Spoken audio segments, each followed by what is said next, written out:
l'artiste qui fait le buzz sur les réseaux sociaux en ce moment. Je suis arrivé à la comédie tout naturellement en fait, grâce à l'avis de mes amis qui m'ont encouragé, qui ont vu ce truc-là en moi.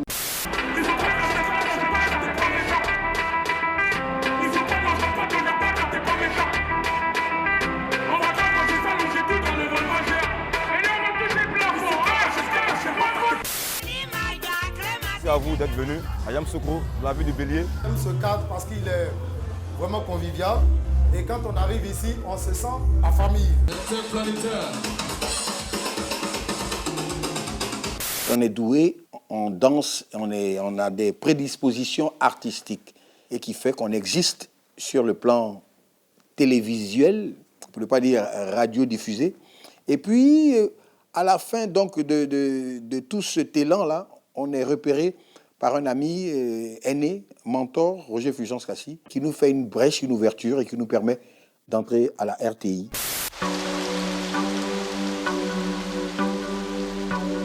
Bonsoir chers privilégiés, 9e numéro de notre aventure et toujours le même plaisir de vous retrouver chaque jeudi soir.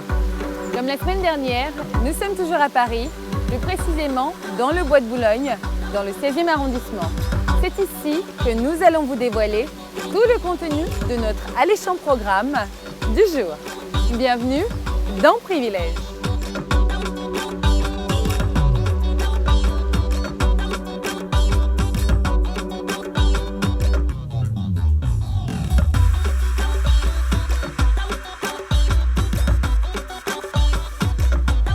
Au sommaire de ce privilège, incursion dans le village de Tisserand à Korogo, dans le nord de la Côte d'Ivoire.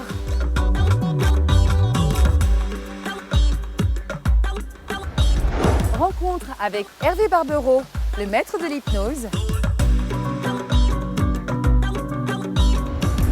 Kérosène, itinéraire d'un enfant béni. Enfin, nous irons à Dubaï à la rencontre de la communauté ivoirienne qui vit sur place.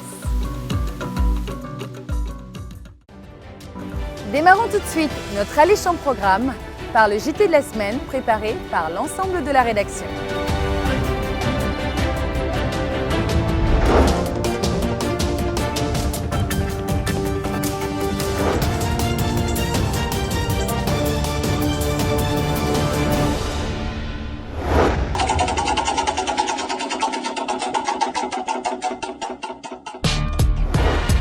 Marie-Rose Guiraud, 370 pages pour laisser ses traces.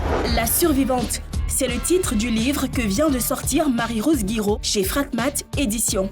Il y a une semaine, l'ouvrage a été présenté au public et aux médias.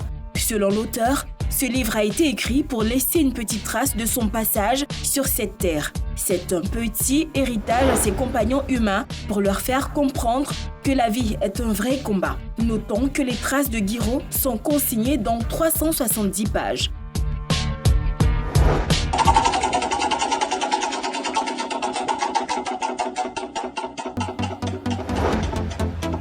Miss Monde, c'est confirmé, Miss Côte d'Ivoire n'y sera pas. C'est confirmé, Sui Fatem, Miss Côte d'Ivoire 2018, ne se rendra pas en Chine le 8 décembre prochain pour participer à la 68e édition de Miss Monde. C'est plutôt sa première dauphine, Jemima Gbato, qui représentera la Côte d'Ivoire. Si l'information circulait depuis quelques semaines, le vendredi dernier, Victor Yapobi l'a confirmé.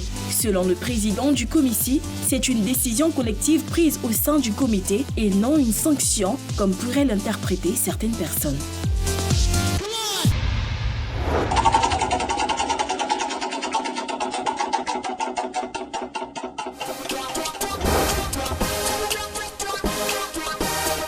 Fréquence 2, c'est la rentrée.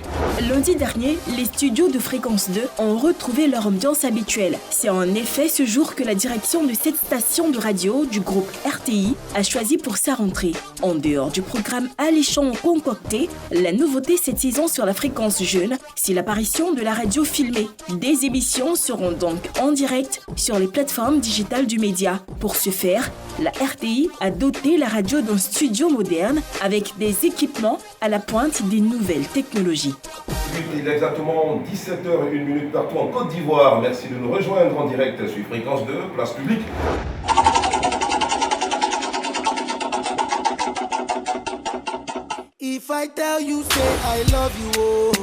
Davido, l'ouragan Florence fait reporter son concert. La star nigériane Davido devait se produire le samedi dernier au festival Dreamville en Caroline du Nord, aux États-Unis d'Amérique. Mais les services météorologiques ont demandé aux organisateurs de surseoir à l'événement à cause d'une menace de l'ouragan Florence. Le concert de Davido a donc été annulé et reporté à une date non indiquée. Quant au public, les organisateurs ont promis rembourser leurs billets.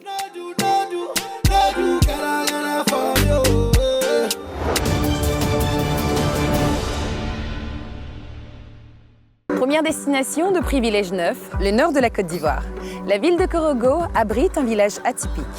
Un village d'artisans s'attelant à la transformation de fil en étoffe.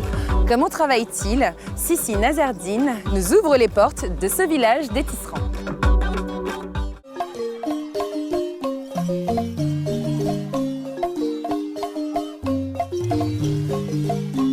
Korogo est une ville située au nord de la Côte d'Ivoire et à 635 km de la capitale économique Abidjan. Korogo, qui signifie en langue sénoufo, héritage, est aussi appelée la cité du poro. Mais la ville n'est pas seulement connue pour le poro et son rite initiatique. Cette cité est également réputée pour le savoir-faire de ses tisserands et la qualité de leur création, les pagnes.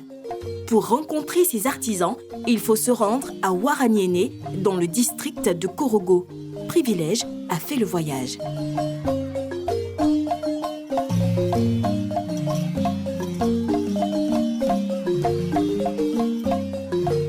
Vous êtes ici à Ouaraniéné, village des tisserands. Avant de rencontrer les tisserands, notre guide nous présente le village. Ouaraniéné, c'est un village composé de deux groupes ethniques.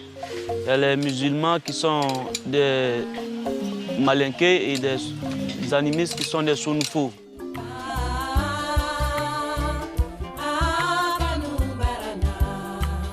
Ici, à Ouaraniéné, il n'y a pas que des tisserands. On y trouve des cultivateurs de coton, cette matière qui justement sert à la fabrication des fils utilisés pour la confection des pagnes tissées. Les sounfous qui cultivent. Et leur travail, c'est l'agriculture, c'est eux qui cultivent le coton.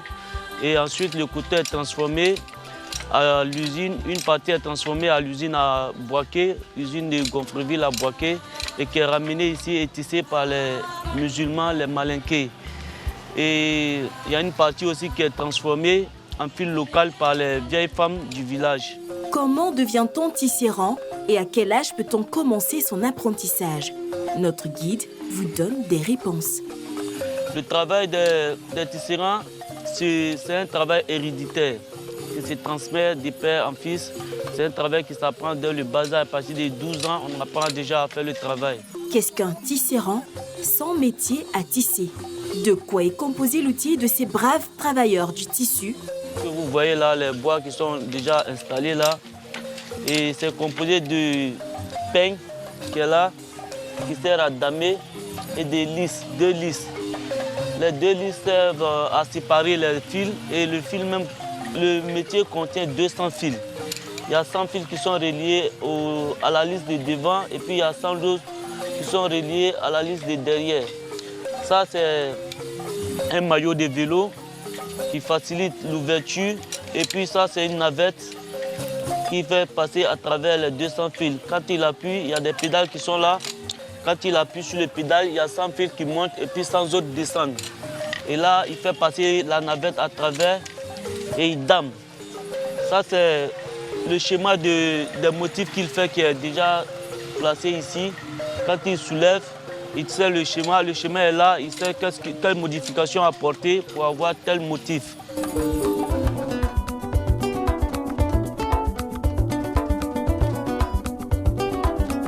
Pour les mesures, on se sert d'une corde pas tout à fait ordinaire. L'instrument de mesure, c'est cette corde-là. Il y a une corde qui sert d'instrument de mesure. La corde contient des nœuds et chaque nœud représente un motif. Quand il arrive sur un nœud, il sait quel motif placer. Et après, quand il finit de faire le travail, on découpe les morceaux de bande Et les morceaux de bande sont ramenés chez les tailleurs qui sont tout juste ici dans l'atelier. Autour du travail du tisserand, il y a toute une autre organisation. Après la fabrication du pagne tissé, il revient au couturier sur place de confectionner des vêtements et autres accessoires, tous aussi originaux. Les tailleurs, ils n'ont qu'à assembler les bandes.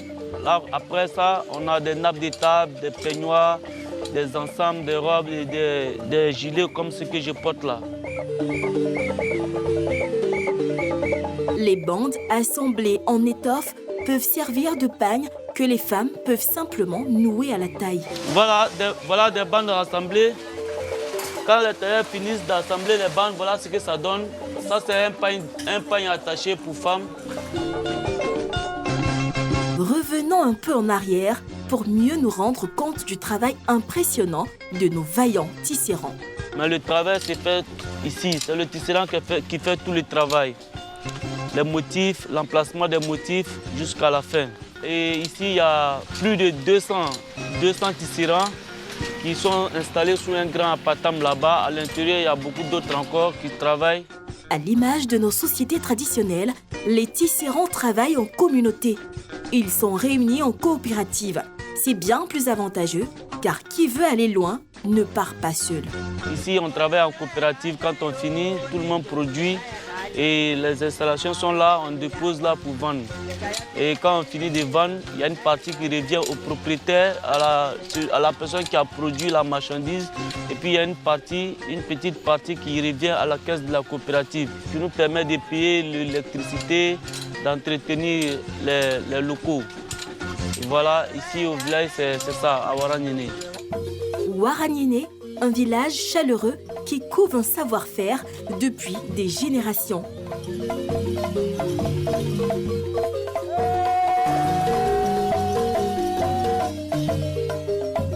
Nous avons été ravis de découvrir l'antre des tisserands du district du Poro.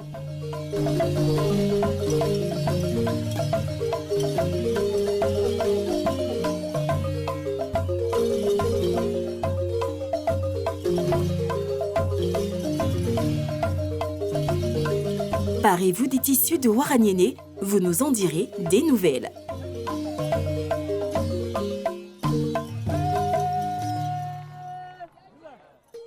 Ce sont des milliers de mètres d'étoffes qui sortent des ateliers de nos chers tisserands de Korugo.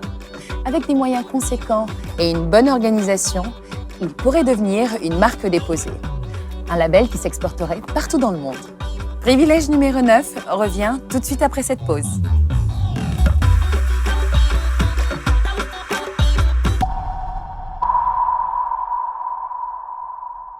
J'ai besoin de toi et de Norman ici pour diriger le fort jusqu'à ce que la campagne redémarre. Maudisé. Je te connais, ok? Et je sais exactement comment tu veux que les gens te voient. Enfin, j'ai un meilleur sens des affaires et un bien plus grand réseau que cette femme. Tu le sais, c'est totalement insensé. T'es pas obligée de faire ça, Kate. Tu préfères que j'arrête? Non, mais... Dis-moi ce que tu veux que je fasse et je le fais. Pourquoi t'es si sympa avec moi? Je t'ai gâché la vie. D'accord, super, tu peux arranger ça, Dix. Au fond, elle a juste besoin d'une douche et de draps propres. Et en fait, ce serait bien si l'endroit pouvait être un petit peu coquin et sexy, tu vois. Désolée, je peux pas. Pourquoi pas? Elle travaille ici, elle peut pas réserver un chalet. T'es pas obligé de mettre leur nom sur le registre de réservation. Elle a raison, pas besoin de mettre leur nom, les gens n'ont pas à savoir.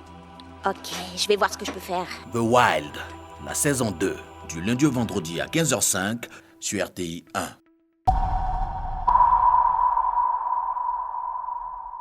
Il a la capacité de vous faire dormir et de vous manipuler à sa guise. Hervé Barbero, c'est de lui qu'il s'agit, pratique l'hypnose depuis de nombreuses années. Révélé par la célèbre émission La France a un incroyable talent, il est désormais considéré comme l'un des maîtres dans son domaine. Il était à Abidjan la semaine dernière pour la deuxième fois. Privilège l'a rencontré. Vous me regardez très très fixement dans les yeux. Je vais simplement compter jusqu'à 3. Et au chiffre 3, vos paupières vont se fermer et vous allez dormir. 1. Vos paupières deviennent lourdes, de plus en plus lourdes. 2. Plus je vous parle, plus cet état s'accélère. S'accélère de plus en plus fortement. 3. Dormir, sommeil profond. Lui, c'est Hervé Barbereau. Il est plus connu sous le nom de l'incroyable hypnotiseur. Ses tours d'hypnose, une véritable attraction. Ses fans lui attribuent le titre de maître incontesté dans le domaine. Depuis ses performances dans la célèbre émission La France a un incroyable talent, il est sollicité de toutes parts. De Troyes, il est passé à 160 représentations par an. Un succès exceptionnel. Allez-y, appuyez encore. Dormir, sommeil profond, très profond. Et instantanément, les muscles de votre corps se détendent. Le mardi dernier, Hervé Barbereau a foulé le sol ivoirien pour la deuxième fois. Il y a 2 ans, il avait donné 2 spectacles inédits qui avaient séduit le public. C'est fort de ce succès que l'incroyable hypnotiseur a été à nouveau sollicité. Mardi 11 septembre, 9h45, Institut français d'Abidjan, Hervé Barbereau a rendez-vous avec les médias pour une conférence de presse. Certains, parmi eux, ont déjà assisté à une prestation de l'hypnotiseur. D'autres le découvrent. J'avoue que c'était ma première fois de le rencontrer. Je crois que je l'avais déjà vu une fois sur M6, mais après... Je l'avais déjà vu à l'édition précédente. Il y avait déjà une première édition avec Créative. Je l'avais déjà vu sur Internet. Et à part ça, c'est la première fois que je le vois en vrai. Que pense-t-il des tours d'hypnose? C'est juste waouh. Je pense que c'est un truc assez particulier, quoi. J'avoue que c'est quand même bluffant, mais moi, je n'ai jamais été vraiment fan des tours d'hypnose, donc je reste un peu sceptique, on va dire. Pour les organisateurs, le choix de ce genre de spectacle, plutôt inhabituel pour le public ivoirien, se justifie clairement. Nous entendons toujours créer la diversité dans les concepts événementiels et c'est notre leitmotiv. Et du coup, nous nous sommes intéressés à ce phénomène de l'hypnose qui, dans le débat public, fait parler parce qu'on se dit que c'est mystérieux, les gens ils ont des pouvoirs, je me suis intéressé à cela. Donc je me suis rendu compte que ce n'était pas un pouvoir, c'est une technique. Au chiffre 3, vous pencherez sur la droite et vous dormirez profondément. 1, 2, 3, dormir. Ce à quoi on doit s'attendre pour ce spectacle, c'est ce qu'il a l'habitude d'offrir. Donc c'est un spectacle qui est bien travaillé, bien huilé. Il fait plus de 150 représentations à l'année. C'est clair que c'est tout un spectacle, il joue avec le public et dedans, il dit tout sur l'hypnose. Donc toutes les questions que vous vous posez sur l'hypnose trouvent leur réponse à travers ce spectacle qui s'appelle Hypnosis.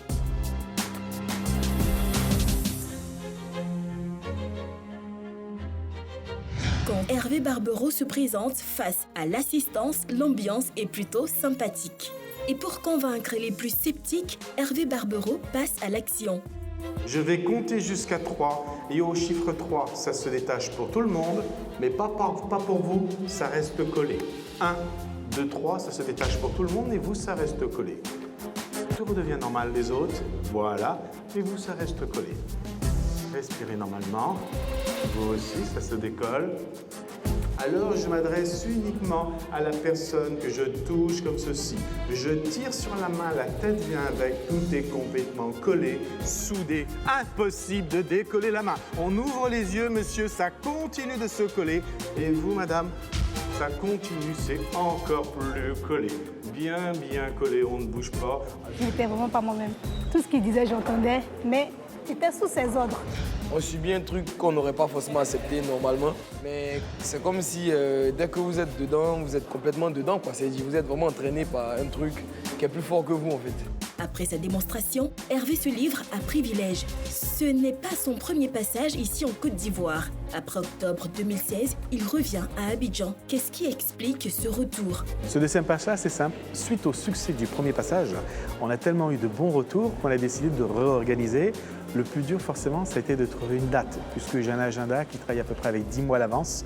Donc, on a eu beaucoup de mal. On se réveille, 1, 2, 3, on se réveille, 1, 2, 3, on se réveille, on se réveille, on se réveille, on se réveille, on se réveille. Barbereau et l'hypnose, c'est une histoire qui date d'il y a quelques années.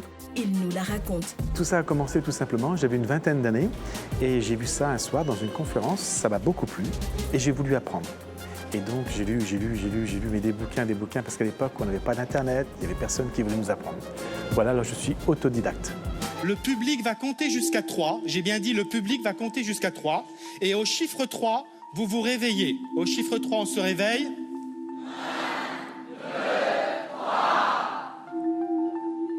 3. Réveil. La France a vraiment été le déclic. Si vous préférez, je n'étais pas du tout professionnel.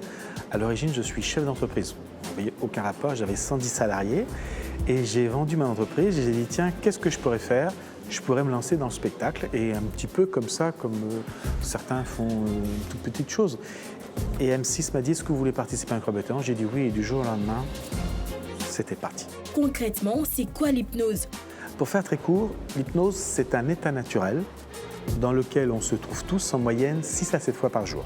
Vous, moi. Je vais prendre un exemple. Vous êtes au volant de votre voiture. Vous conduisez, donc vous faites une chose. Vous regardez ce qui se passe devant vous. Vous faites deux choses. Vous écoutez la radio. En plus, vous pouvez penser à votre émission de télévision préférée. Comme vous faites plusieurs choses en même temps, le cerveau bascule parce que le cerveau ne sait pas faire plusieurs choses en même temps, tout simplement. Et une fois que vous êtes dans cet état, vous êtes entre le veille et le sommeil. Et vous ramenez la voiture à la maison et vous ne vous rappelez pas par où vous êtes passé. Ça nous est tous arrivé. Comme tout métier, il y a sûrement des risques inhérents à la pratique de l'hypnose. Non, l'hypnose n'est pas dangereuse, c'est la personne qui pratique. Je m'explique. Une arme à feu n'est pas dangereuse, c'est la personne qui l'utilise. L'hypnose, c'est identique. Si ça tombe dans de mauvaises mains, ça peut être dangereux. Faisant partie des 3 hypnotiseurs français à vivre de leur art, Hervé Barbereau a certainement des secrets qui font toute la différence. J'ai pas un secret, j'ai beaucoup de secrets. Si vous préférez, je vais réadapter ma technique par rapport à la personne qui est en face de moi, par rapport à l'âge, la classe sociale, les lieux où je me trouve. Donc je connais plein de techniques et je réadapte pour arriver à mes fins. Mais je n'y arrive pas sur tout le monde, j'y arrive à peu près sur 92% des gens. Les 13 et 15 septembre dernier, l'incroyable hypnotiseur Hervé Barbereau a offert au public abidjanais 2 spectacles qu'il n'est pas prêt d'oublier.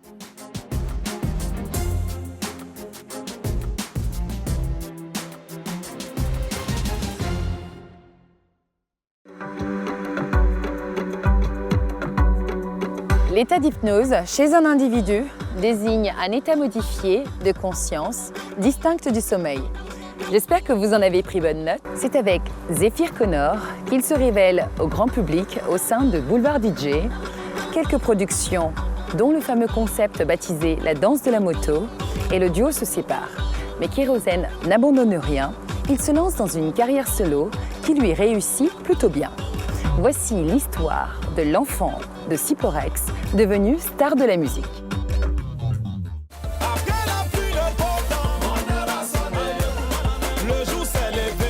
Kérosène Boulevard, Kérosène DJ ou tout simplement Kérosène, l'artiste-chanteur est depuis la sortie de son single à succès Mon heure a sonné, le chouchou des mélomanes ivoiriens.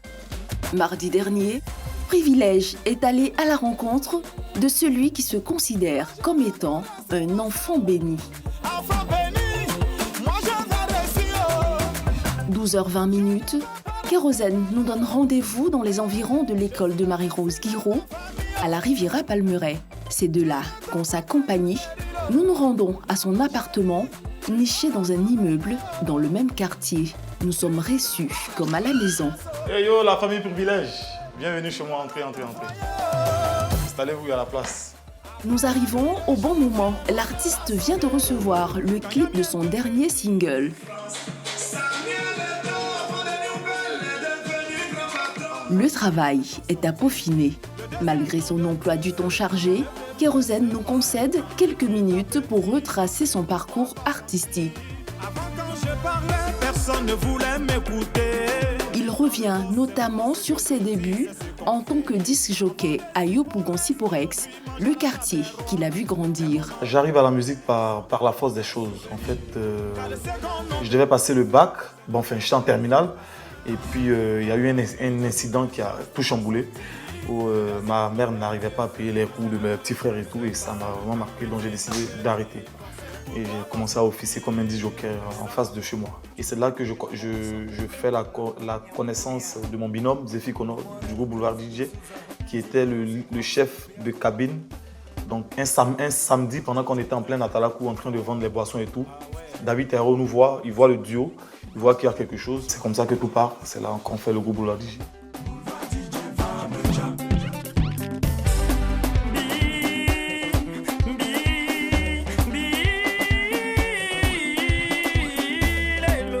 Ses premiers pas dans le showbiz le conduisent en Suisse où il officie en tant que DJ dans une boîte de nuit afro. Je me suis exilé entre griffes en Suisse vu que je ne voulais plus rester en Afrique. Étant disjockey de formation, j'ai voulu rester là-bas et émerger un peu, travailler dans des boîtes, c'est ce que je faisais. Mais quand des difficultés surviennent, le disjockey n'a d'autre choix que de revenir à la maison. Là, je ne m'en sortais plus en Europe. Je ne m'en sortais plus depuis qu'ils ont cassé ma boîte. Donc je errais entre griffes, j'avais plus de maison et tout. L'échec fait tomber le perdant, mais l'échec inspire le gagnant. Et puis j'ai fait la connaissance d'Emma Dobré. Emma Dobré, et puis elle décide de me produire. Je rentre à Abidjan, elle me prend une maison, elle m'achète une voiture et tout, et elle me met en studio. C'est comme ça que tout part. Le jour vient, mon heure a sonné. Le jour s'est levé, check, mon heure a sonné. Pour un retour après 10 ans, pour un retour, si ça a marché, je pense que c'est parce que c'était une histoire vraie. Sans renier sa formation de disjockey, le garçon de Yopougon se sent plus artiste-chanteur qu'autre chose. Je suis artiste-chanteur à plein temps, donc je ne vois plus la nécessité du DJ. Je peux faire du coupé-décalé tout en m'appelant Kérosène. 13h48, il est temps pour l'artiste-chanteur d'honorer un rendez-vous important.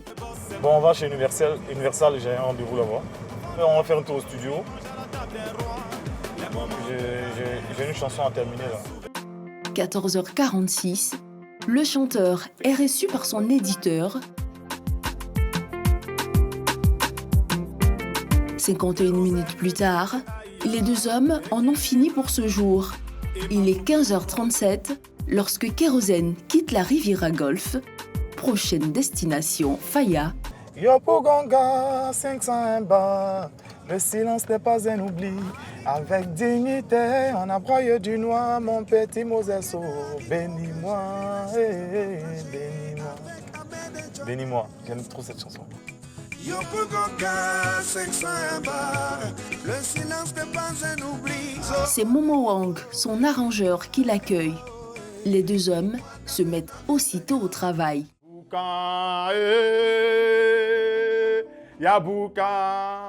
Je travaille avec Kérosène depuis...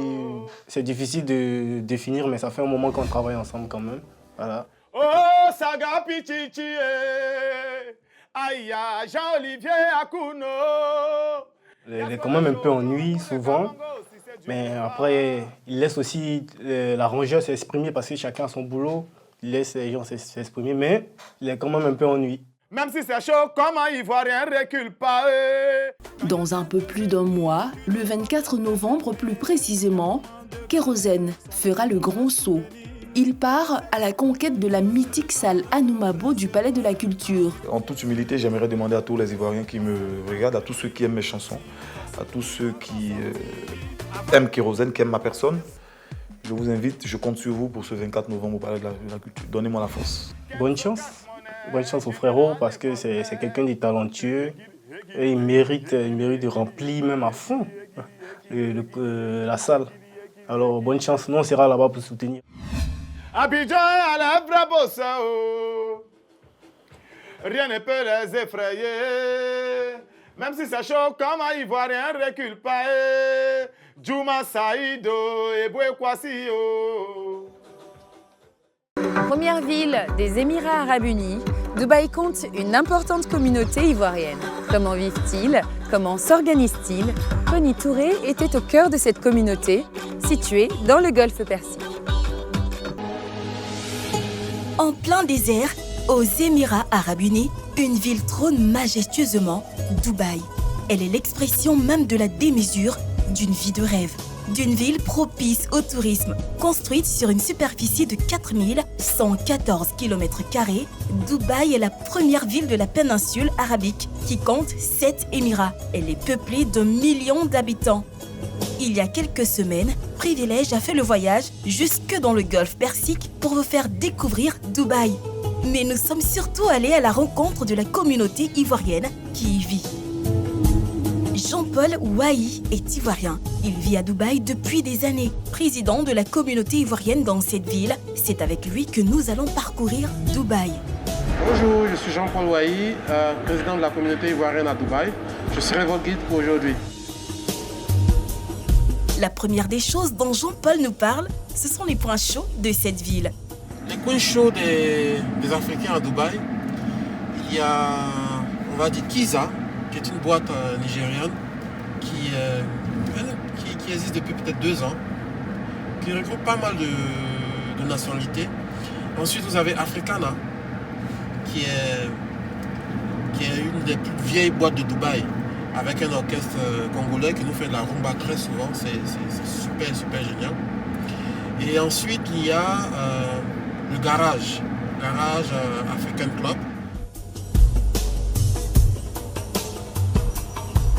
Mais la visite guidée est pour plus tard. Avant, c'est l'Emirates Mall qui nous accueille. On va dire le deuxième plus grand mall de Dubaï, où il y a une station de ski avec la neige et tout ça. Donc c'est juste à côté, on va jeter un coup d'œil. Est-ce que ces endroits sont beaucoup fréquentés par les Africains? Emirates Mall, c'est un endroit fréquenté par, on va dire, toutes les communautés, que ce soit africaines, que ce soit indiennes, françaises, américaines. C'est l'un des coins prisés de toutes les communautés vivant aux Émirats. Donc, comme vous pouvez le constater, il y a quand même un mélange assez important de nationalités. Vous pouvez voir des Filipinos, des Indiens, des Africains, des Américains. Présentement, je vous envoie dans l'un de mes endroits favoris de Dubaï. C'est Emirates Mall, avec une station de ski en plein désert. Il faut vraiment être à Dubaï pour le voir, quoi. Une station de ski avec du désert, en plein désert, avec de la neige. Comme vous pouvez le voir, il y a des gens qui font du ski à l'intérieur. C'est vraiment exceptionnel de ce qu'on voit partout ailleurs dans le monde. Ça, c'est du Dubaï, ça.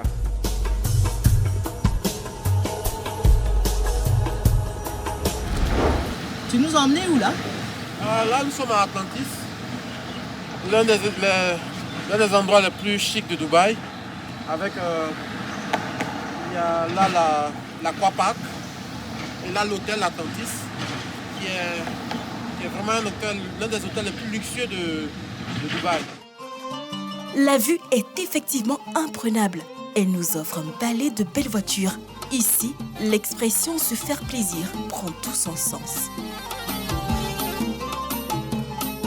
La nuit tombe sur Dubaï, mais la ville reste belle et imposante. Même si le jour s'est éclipsé, la vie, elle, ne s'est pas arrêtée. Notre visite également est loin de connaître son épilogue.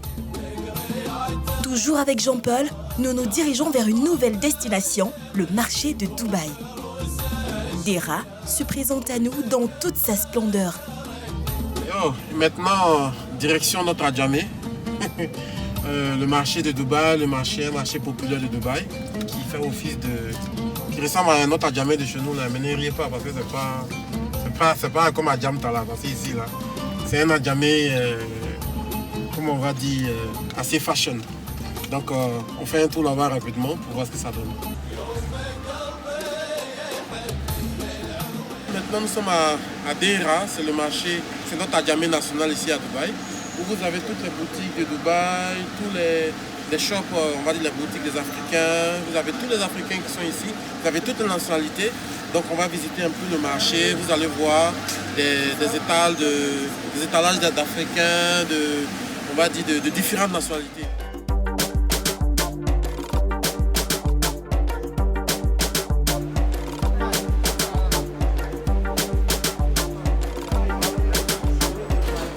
Ça c'est Dera. Dera c'est un quartier, donc c'est aussi grand qu'Adjamé, on va dire.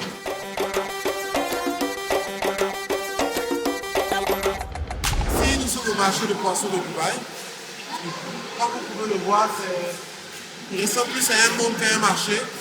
Donc on va entrer rapidement, jeter un coup d'œil, voir comment ça se passe. Allez, on y va.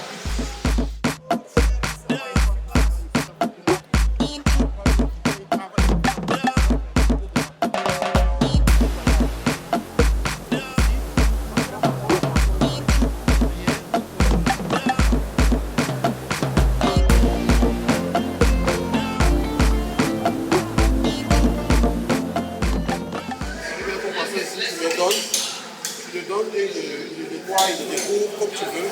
Il est là, il nettoie, il y en a qui a une cuisine là. Puis il lave, il nettoie. Et puis en quelques minutes, ton poisson qui est propre, clean, vraiment bien nettoyé. Plus besoin de repartir à la maison, refaire tout ça. Tout est fait sur là.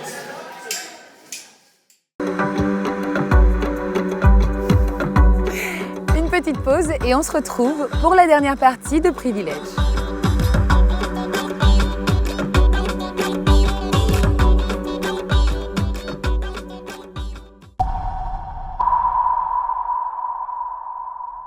L'aventure dure 12 ans. 12 ans de fou rire. Sois connecté et deviens propriétaire de ton regard. Il faut voir comme ça sont là intéressant. Mais c'est l'arrivée des commandants qui va tuer. Bon, monsieur la ministre, je suis présente. Je suis la commandante Siseminakono. Ça veut dire épervier. J'ai venu pour présenter la compagnie qui c'est que le Philippe. La compagnie tirée de lutte. Monsieur la ministre, même NUT a besoin d'éléments pour aller à Syrie. Il peut partir. Parce qu'avant, nous, on voit supérieur. C'est salam alaikum. Salam alaikum, commandant. Puis lui répond, posez éléments fidèles.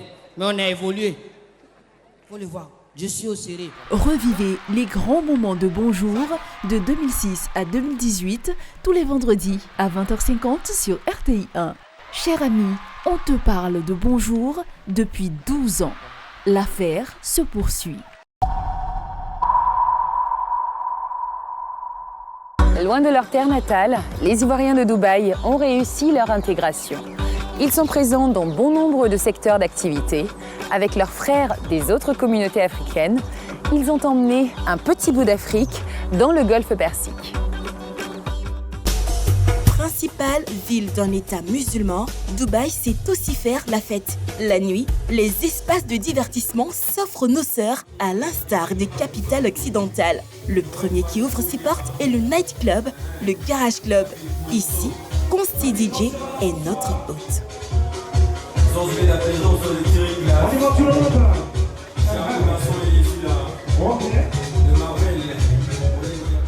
a beaucoup de personnes qui viennent ici, on s'amuse, on a des gens qui viennent du South-Soudan, des Saoudiens, on a des Qataris, on a beaucoup de nationalités qui viennent ici. Là. En fait, ici, c'est une multitude de personnalités qui viennent s'amuser. Où est passé la Côte d'Ivoire? Où sont les Ivoiriens?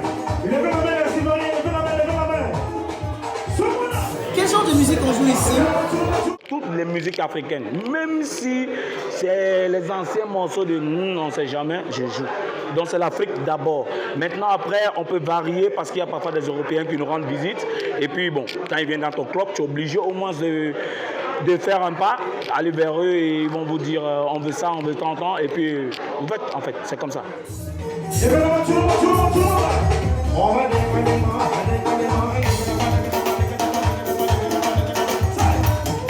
Est-ce qu'on peut dire aujourd'hui que les Africains de Dubaï s'amusent beaucoup, sortent beaucoup? Est-ce qu'on peut dire qu'ils profitent de la night ici à Dubaï? Ou bien c'est trop chaud? Ou celui qui travaille à Dubaï, qui cherche à gagner son pain, pour une fois au moins la semaine ou le mois, il vient, il s'amuse. Ils sortent des Africains, surtout quand il y a un événement. Quand tu fais venir des artistes, quand tu fais une très belle soirée, quand il y a des anniversaires, ils sont là, ils sont présents. Ils répondent toujours présents. Ça, c'est pourquoi la communauté est toujours soudée et agrandie en fait. Qui sont les artistes qui ont déjà passé dans cette boîte? J'ai fait venir Malok Survivor, du Cameroun. J'ai fait venir Coco Argenté du Cameroun aussi. Je vais venir un vieux père qu'on appelle Kengo de Foix qui fait de la musique folklorique du Cameroun.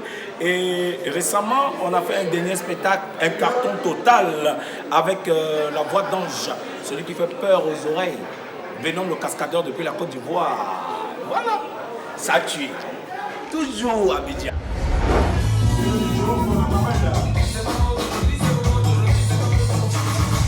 Jean-Paul n'a pas fini de nous dévoiler Dubaï la nuit. Prochaine étape de notre escapade, l'Africana. Ici, on se croirait à Abidjan. Nous sommes là au Club Africana, l'un des clubs branchés de Dubaï où la diaspora africaine de toutes les nationalités se réunit, et le plus souvent pour faire la fête. Donc nous y sommes là, on va aller jeter un coup d'œil, voir un peu à quoi ça ressemble. Allez, on y va.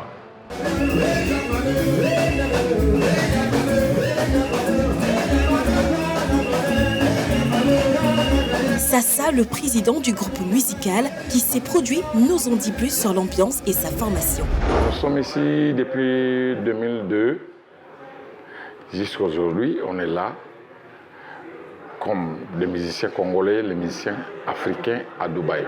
Amérique, France, Belgium, Abidjan, Nigeria, Cameroun, tout le monde vient ici. Afrique du Sud, Zimbabwe, Congo, Zambie, tout le monde vient ici, voire même les Américains.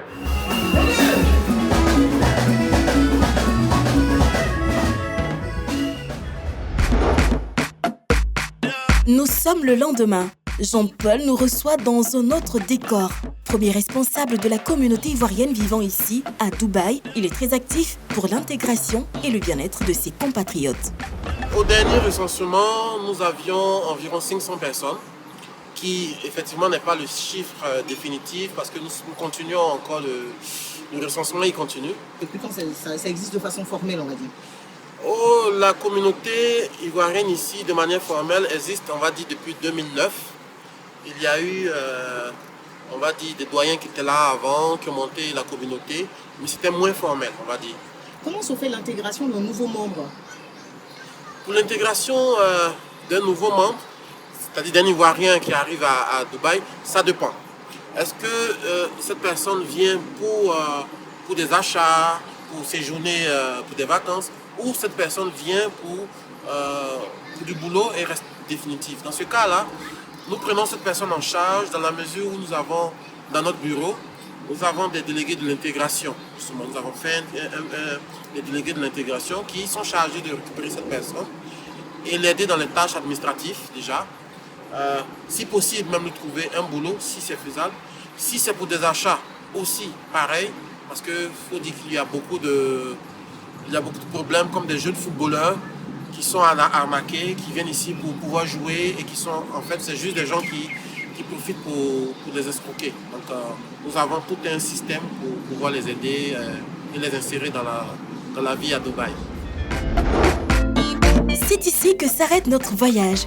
Dubaï, la ville touristique, la ville de la démesure, restera une curiosité pour ceux qui ne l'ont pas encore visitée. Pour Jean-Paul et ses frères ivoiriens, chaque jour est une nouvelle expérience, un combat pour vivre et s'imposer à des milliers de kilomètres de leur Côte d'Ivoire natale. Les rendez-vous culture des prochains jours et des prochaines semaines, c'est dans l'agenda culturel.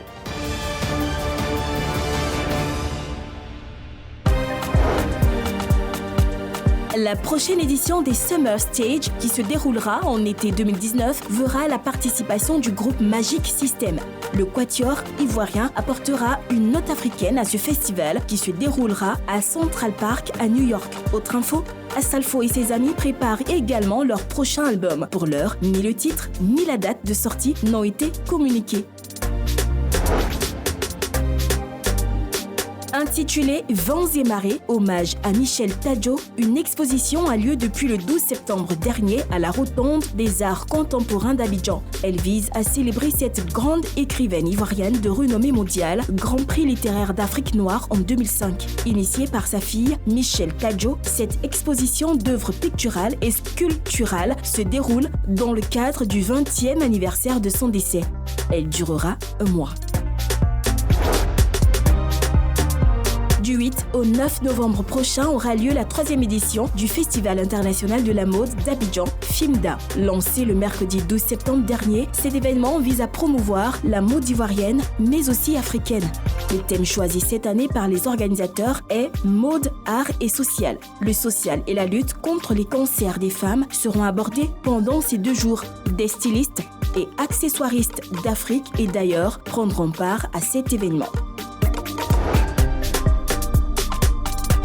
Cela fait déjà 17 ans que Nash est présente dans la musique et dans le show business de façon générale. À son actif, des œuvres musicales et un festival hip-hop qu'elle offre chaque année aux Abidjanais. Le samedi 17 novembre prochain, Nash célébrera ses 17 ans de carrière musicale. 17 novembre, c'est aussi sa date d'anniversaire. On imagine donc le show que va proposer la Go Krakra du Jassa.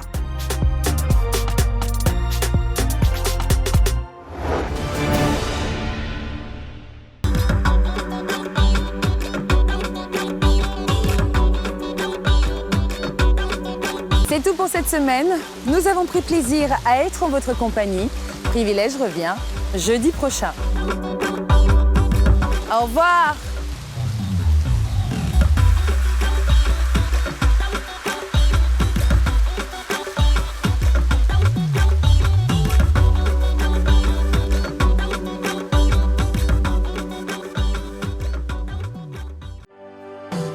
Oh, maman chérie,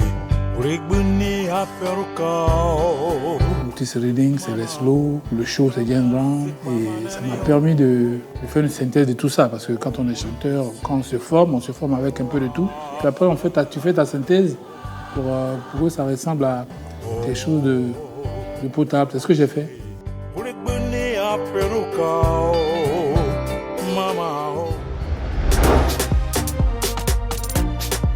À peu près 550 objets qui nous ont été donnés et qu'on a décidé de valoriser par le biais d'une exposition